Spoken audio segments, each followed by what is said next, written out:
Good evening from a very cold London evening. Well, I know what you're thinking, what's going on here?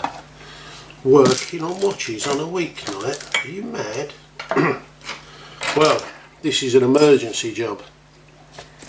An emergency job. 999 an emergency. Right, if you cast your mind back, about a year ago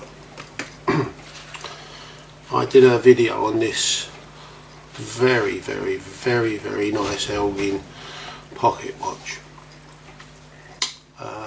It was the one from the Royal Canadian Navy, and we discussed the boat that it was registered to, the 232. I sold it to a friend of mine, and he's had it a year, and he's dropped it. And as you remember, when I bought it, it looked like it had been dropped. So we're going to open the back up if we can, and we're going to have a look inside and see what's hot. Oh dear. Already I don't like the look of that.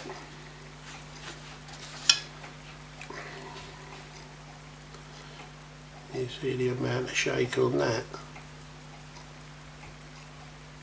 Oh, no. Oh dear.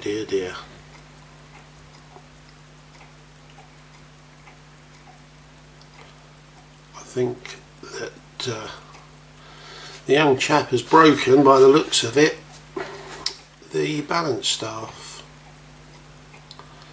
and that is a big problem with the watches from 1942.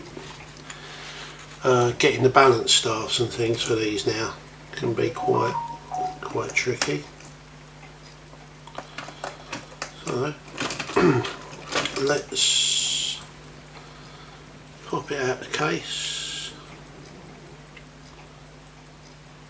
and have a look at it. We now call him Clumsy Mark.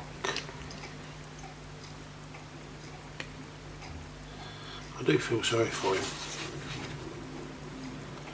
because this is really an exceptional watch. Except if I can get a screwdriver in there, wouldn't it? Right down on my yeah, there am I. Ah! Now I can see what I'm doing. Yeah, that's probably yeah, now you can see, can't you? Look. See that wobbling around? That's better. I was wondering why I was a bit out of focus. That is the balance staff, and I would imagine by the amount of rock and roll that the balance staff is actually broken. And like I say, that is never a good thing to happen to one of these. The problem is, like I say, getting the balance staffs.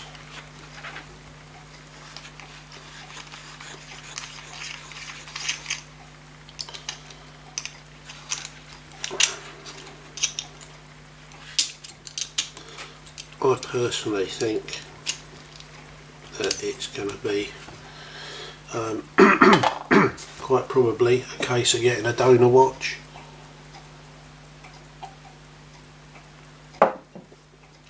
If one comes along. Yeah, look at the way that's shaking. That's terrible. Dear. Now,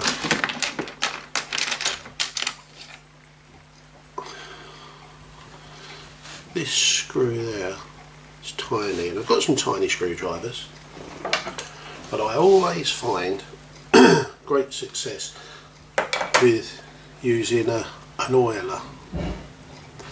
One of the things about this is I don't normally, or wouldn't normally, take this off, but with this much shake I'm pretty convinced when I get this off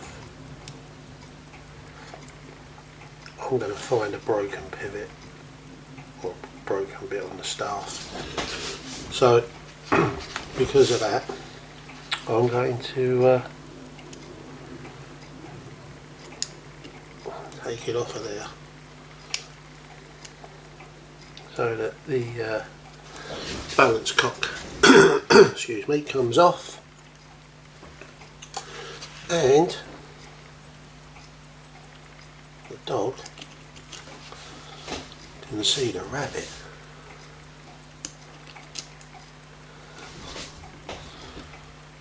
It'd be really nice, it would be really nice for him if it's just a jewel that's broken, but I don't know if we can get that to where have I gone? I want to get that to focus on it.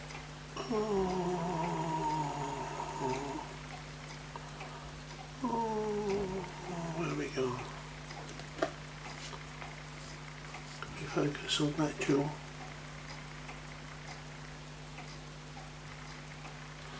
No, it's not quite focusing.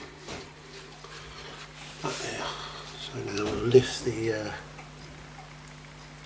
oh yeah, no, it's snapped off. The top pivot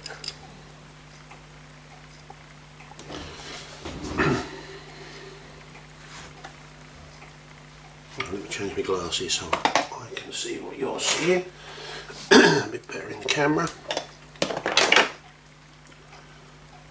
So there you can see it, can't you? I'll hold it with my fingers. You see at the top there, the actual pivot has broken off, snapped off. In fact, he's done a brilliant job. He's done the bottom one as well. Oh yes, don't do things by half, Mark. If you're going to smash it properly.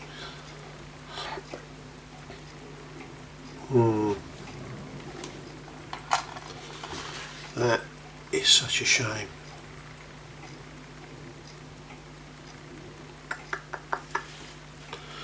See, the problem is, I've got some somewhere.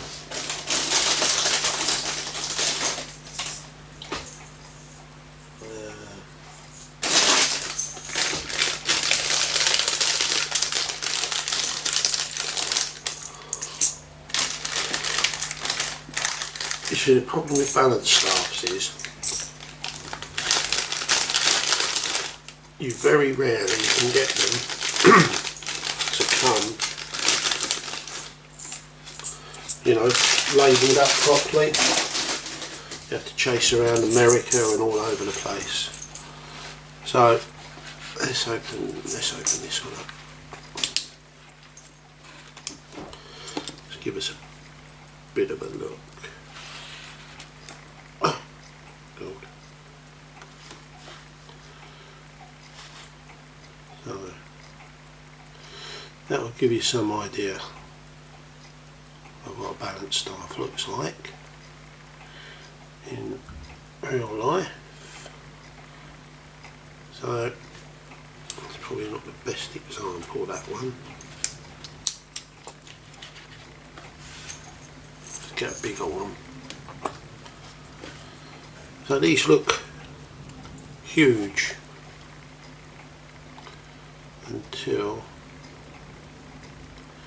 you actually see them.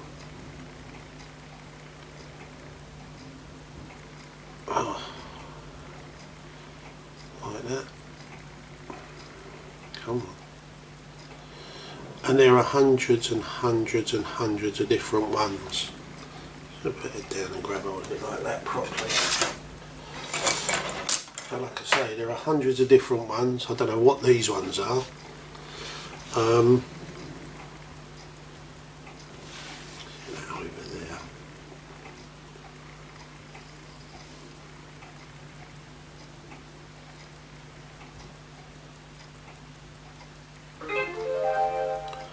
So that's the size of one of them.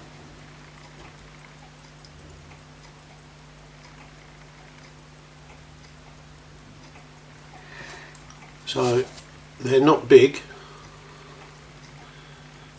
and when you're trying to put them together, if you can find the right size one, as you probably know, you need to take off that roller jewel table with the roller jewel on it. You have to take off the hairspring to get it off, and then you have to use a tool called staking set to push out the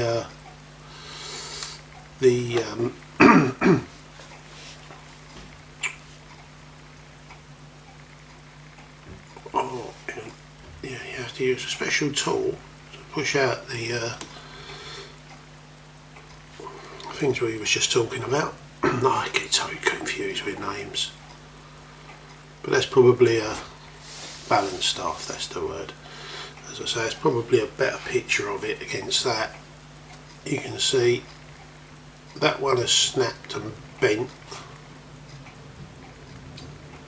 and the pinion off of that is completely gone.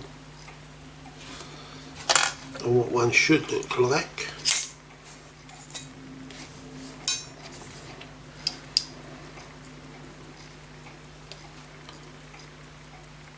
should like that. It should have a stamp and a little tiny peak at the other end. But again, these aren't Elgin ones, so the little tiny bits at the end vary. And that is the big problem with it. You know, there's this tube, this one. I've got dozens and dozens of them. Ah, these are big. These might be a good one. These might be a good shot actually.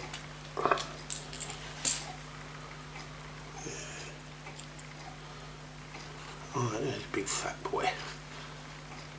Alright, now you might be able to see it a bit better, the bigger the size these ones. You can see that little bit sticking up over there. Well, that's your pinion, that's the actual end of it. And as you can see, dear Markies, only hairspring, Dave. Dear Marky boys, one's sheared straight off and one's bent. So, thereby endeth the lesson. Don't drop your 70 odd year old pocket watch, because they don't bounce very well. So that was short lived, wasn't it? So there we go. There we go. So it's over to young Mark now, how much money he wants to spend on it and what he wants to do with it. Shame really, because that is gorgeous, isn't it? You just don't see him like it anymore.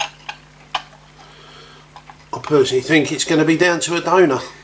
I think he's going to have to buy himself another watch if he can find a cheap one somewhere, and